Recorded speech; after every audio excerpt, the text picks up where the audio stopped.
मोदी जी का जो एक हिमालय जैसा व्यक्तित्व है, उसके सामने दूसरा व्यक्ति खड़ा नहीं हो पाता है। इसके पीछे उन्होंने वर्षों की साधना की है, तपस्या की है, और इसी वजह से देश के लोग उन पर विश्वास कर रहे हैं। हमारे सनातन धर्म और भारत बोध का समावेश नहीं है। भारत माता को परम वैभवशाली, स्वस्थ, समृद्ध, समर्थ बनाने के लिए देश में करीब 25 लाख बहनें सेवा दे रही हैं।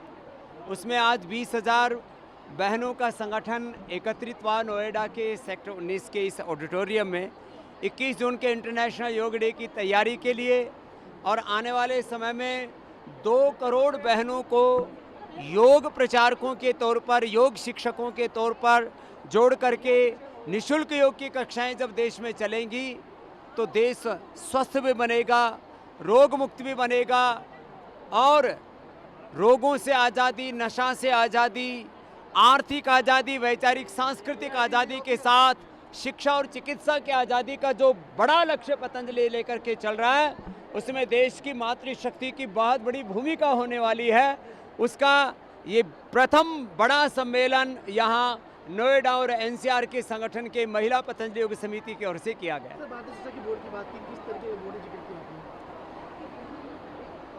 दुर्भाग्य से कोई भी सेंट्रल बोर्ड या जो स्टेट बोर्ड है, उन बोर्डों में हमारे सनातन धर्म और भारत बोध का समावेश नहीं है, और एक मूल्यहीन शिक्षा, खाली एक तकनीकी शिक्षा, एक यांत्रिकी शिक्षा है। भाषाई बोध है, विषय का बोध है, लेकिन आत्मबोध, भारत बोध और सनातन बोध से वंचित वो शिक्षा व्यवस्था वो परिणाम नहीं दे सकती जो शिक्षा के द्वारा व्यक्तित्व, चरित्र और नेतृत्व निर्माण होना चाहिए। इसलिए आज़ादी के 75 वर्ष बाद मोदी सरकार के हम कृतज्ञ हैं। श्रद्धेय नरेंद्र मोदी जी और देश के गृह मंत्री अमित शाह जी से लेकर के पूरी इस वर्तमान केंद्रीय सत्ता ने भारतीय शिक्षा बोर्ड का जो गठन किया है, उससे शिक्षा की आज़ादी का एक नया दौर शुरू होगा, और ऐसे व्यक्तित्व, नेतृत्व, चरित्र तैयार होंगे जिससे भारत का गौरव बढ़ेगा और एक ऐसे विश्व नागरिकों का निर्माण होगा जो विश्व में भारतीयता का गौरव बढ़ाएंगे।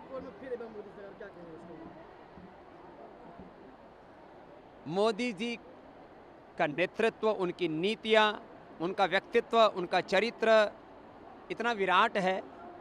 इसके पीछे उन्होंने वर्षों की साधना की है, तपस्या की है, और इसी वजह से देश के लोग उन पर विश्वास कर रहे हैं। ऐसा दिख रहा है एग्जिट पोल में भी, परिणाम भी ऐसे ही इसी के आसपास होंगे ऐसा दिखता है, क्योंकि मोदी जी का जो एक हिमालय जैसा व्यक्तित्व है, उसके सामने दूसरा व्यक्ति खड़ा नहीं हो पाता है, और इसीलिए देश उन पर विश्वास कर रहा है।